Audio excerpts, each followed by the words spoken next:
നമ്മുടെ ഗണേഷ് അണ്ണൻ മന്ത്രിയായി വന്നതോടെ KSRTCയിൽ വന്ന മാറ്റങ്ങൾ ചില്ലറയല്ല. നമ്മൾ പല മാറ്റങ്ങളും അറിയുന്നില്ല. ഇപ്പോൾ KSRTC മാറ്റത്തിന്റെ പാതയിലാണ്.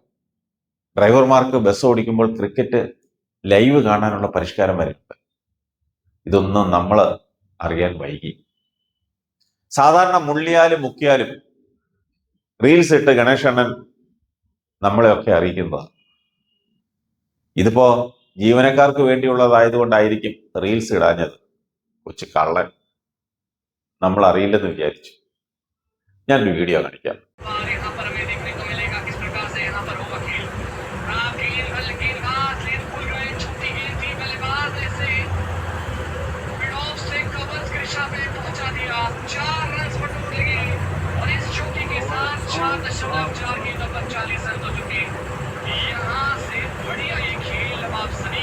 जारी दिखाई दे रहा है। पाकिस्तान ने टॉस जीता था, पहले गेंदबाजी लेने का फैसला लिया था। 4 गेंदों पर 4 रनों के साथ 30 गेंदों पर 35 रनों के साथ ईशान किशन दिखाई दे रहे हैं। 22 गेंदों पर 39 रनों के साथ अगली गेंद ईशान किशन की यहाँ पर मानसाने को मिलेगी, कसों का इस्तेमाल किया। अगली गेंद इस दफा तेज गेंद की लगातार से बल्ला उड़ाया और गेंद में सीधा शॉट थ्रो निशा पे शॉट करने पर खिलाड़ी मौजूद थे, भागकर गेंद रख लिया।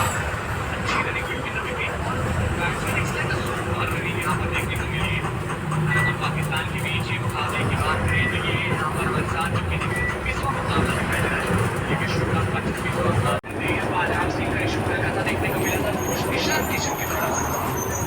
तमाम दर्शक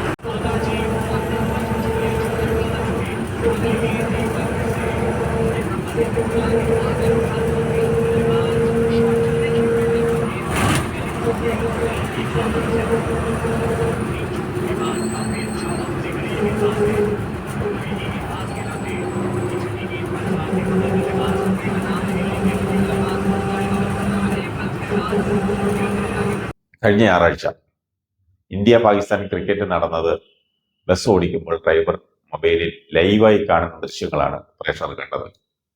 കഴിഞ്ഞ ഞായറാഴ്ച ഉച്ചയ്ക്ക് 2 മണിക്ക് പുനലൂരിൽ നിന്നും പോയ Kozhikode super fast premium bus number AT 464 പുതിയ ടാറ്റ ബസ്സിലാണ് ഡ്രൈവർ മന്ത്രി ഗണേഷ് അണ്ണന്റെ ഭരണപരിഷ്കാരം നടപ്പിലാക്കിയത്. അതിലേറ്റവും ഭയാനകം കാലടി പാലത്തിലെ ബ്ലോക്കിലൂടെ ലൈവ് ക്രിക്കറ്റ് മാച്ച് കണ്ടുകൊണ്ട് ബസ് ഓടിച്ചു പോയത്. ഇപ്പോൾ മനസ്സിലായില്ലേ ഏതു സാഹചര്യത്തിലും വണ്ടി ഓടിക്കുന്നവരാണ് ഗണേഷ് അണ്ണന്റെ ഡ്രൈവർമാരെന്ന്? ഇനി നിങ്ങൾക്ക് വിശ്വാസം വരുന്നില്ലെങ്കിൽ ആ ബസ്സിലെ CCTV ക്യാമറ പലയിടത്തും ഉണ്ടായിരുന്നു. തെളിവ് ഉറപ്പായും അതിൽ കാണും. കാലടി പാലത്തിൽ കയറും മുൻപ് വൈകിട്ട് 7 മണിയായപ്പോൾ, ഏകദേശം 7 മണി, ബ്ലോക്കിൽ കിടക്കുമ്പോൾ അടുത്ത് കിടന്ന ഒരു ടൂർ പാർട്ടിയുടെ ട്രാവലർ ആ വണ്ടിയിൽ ക്രിക്കറ്റ് മാച്ച് വെച്ചിട്ടുണ്ടായിരുന്നു.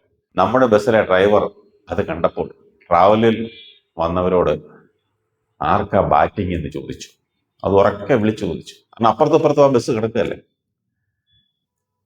അത് കഴിഞ്ഞ് പാലത്തിൽ കയറി ബ്ലോക്കിൽ കിടക്കുമ്പോൾ പുള്ളി ഷർട്ടിന്റെ പോക്കറ്റിൽ നിന്നും മൊബൈൽ എടുത്തു, ലൈവ് ക്രിക്കറ്റ് ഓൺ ചെയ്തു.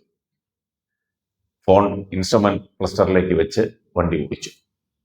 ഇടയ്ക്ക് അഭിഷേക് ഔട്ടായതും ഇഷാൻ 6 അടിച്ചതും ഉറക്കെ വിളിച്ചു പറഞ്ഞ ആ സന്തോഷം പങ്കിട്ടു. കണ്ടക്ടർ മുന്നിലെ സിംഗിൾ സീറ്റിൽ തന്നെ ഉണ്ടായിരുന്നു.